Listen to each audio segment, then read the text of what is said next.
Indonesia memiliki 6 agama yang diakui pemerintah. Sebagai negara majemuk, dibutuhkan toleransi yang tinggi antar umat beragama agar dapat hidup berdampingan dengan damai. Wujud toleransi ini bisa terlihat dari keberadaan rumah ibadah umat Islam, yakni Masjid Istiqlal dan Gereja Katolik Katedral yang berdampingan. Mimpi Bung Karno akan toleransi akhirnya telah mewujud nyata pada kedua bangunan tersebut. Masjid yang bersebelahan dengan gereja katedral ini sering dikunjungi pemimpin bangsa dalam dan luar negeri. Kurang lebih sudah ada 12 pemimpin negara lain yang menginjakkan kaki di Masjid Istiqlal.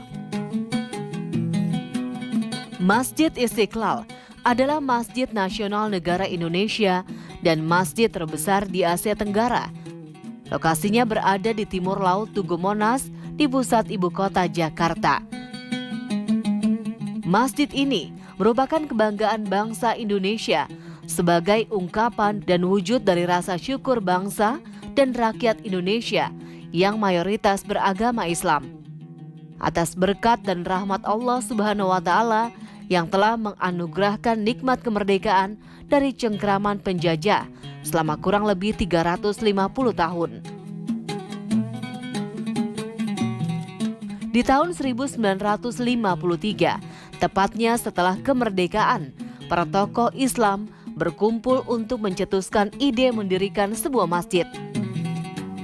Nampak saat itu, tokoh-tokoh Islam seperti Wahid Hasyim, Agus Salim, Anwar Cokro Aminoto, dan berbagai elemen masyarakat lain berkumpul dengan tujuan utama mendirikan masjid sebagai simbol kemerdekaan RI.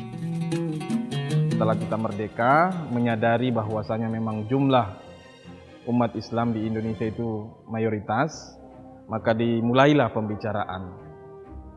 Nah, setelah disepakati membangun sebuah masjid yang dinamai Istiqlal, karena memang pada waktu itu tujuannya masjid ini sebagai manifestasi rasa syukur bangsa Indonesia atas nikmat kemerdekaan.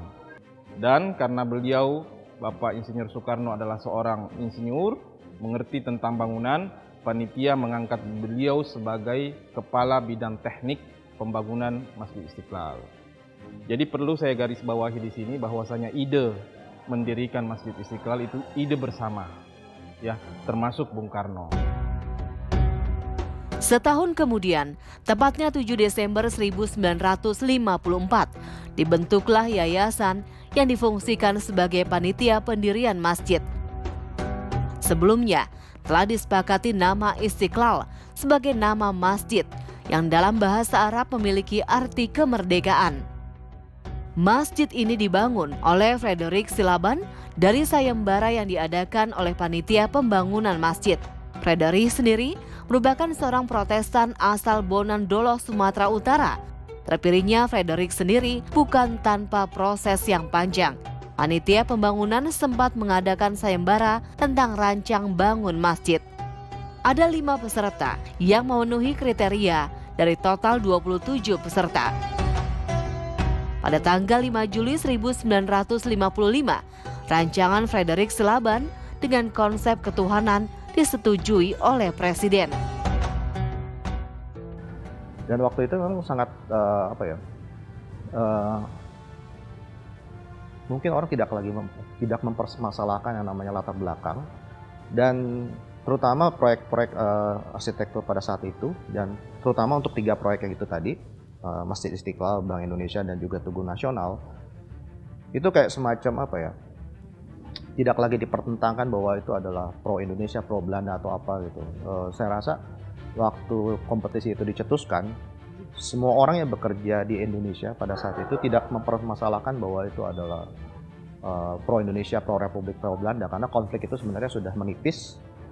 Dan menariknya memang yang terlibat dalam ketiga kompetisi itu bukan cuma arsitek Indonesia tapi juga orang Belanda gitu.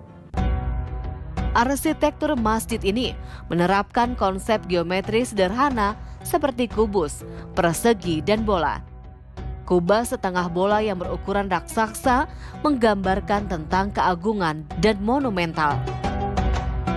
Marmer putih dan baja anti karat dipilih sebagai bahan bangunan yang bersifat kokoh, netral, sederhana, minimalis, dan modern. Hampir semua karya Silaban itu biasanya di dress up dengan bentuk-bentuk modern sebenarnya. Jadi bentuk-bentuk yang presidennya di Indonesia itu mungkin tidak belum ada sebelumnya. Jadi sebenarnya barang-barang atau benda-benda atau bentuk-bentuk yang diimpor dari luar yang memang pada tahun 50-an 60-an itu begitu marak. Yaitu bentuk-bentuk yang sederhana, bentuk-bentuk geometri sederhana sekali, basic gitu, mungkin seperti balok, box gitu, garis-garis horizontal maupun vertikal gitu. Lalu juga kalau memang ada bentukan kubah gitu, bentuknya memang setengah bola gitu. Kalau memang ada garis-garis yang sifatnya tidak perpendikular, tidak tegak lurus begitu, tapi garis-garis yang diperhitungkan dan biasanya dengan pertemuan bidang yang sederhana gitu. Jadi bukan bentuk yang kompleks, bukan bentuk yang rumit gitu, sederhana, tapi memang dilakukan dibentuk supaya dia tetap menampilkan yang namanya kemegahan, kesan monumental dengan skala proporsi dan dimensi yang diperhitungkan dengan cukup baik. Pembangunan Masjid Istiqlal memakan waktu hingga 17 tahun.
Dalam merancang dan menggambar masjid ini, dia beliau menyimpan simbol-simbol yang ada di bangunan, ya, seperti masjid ini hanya memiliki satu menara. Itu simbol kepercayaan seorang muslim bahwasanya Tuhan itu satu, simbol tauhid. Tinggi menara dari bawah sampai ke speaker itu 6.666 cm, ya, atau 66,6 meter. 6.666 cm, 6.666 adalah simbol jumlah ayat di dalam Al-Qur'anul Karim.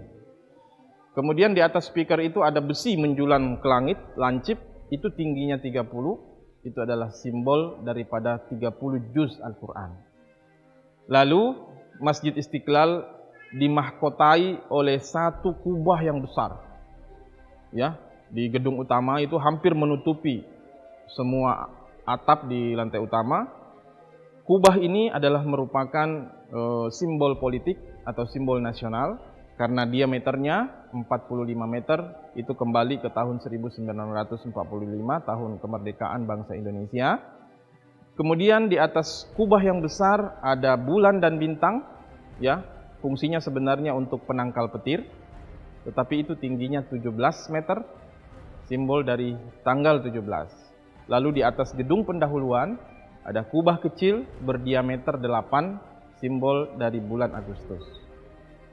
Kemudian di lantai utama, di gedung utama, kita bisa lihat ada 12 tiang untuk menopang kubah yang besar itu. Angka 12 adalah tanggal lahir Nabi Muhammad SAW, 12 Rabiul Awal.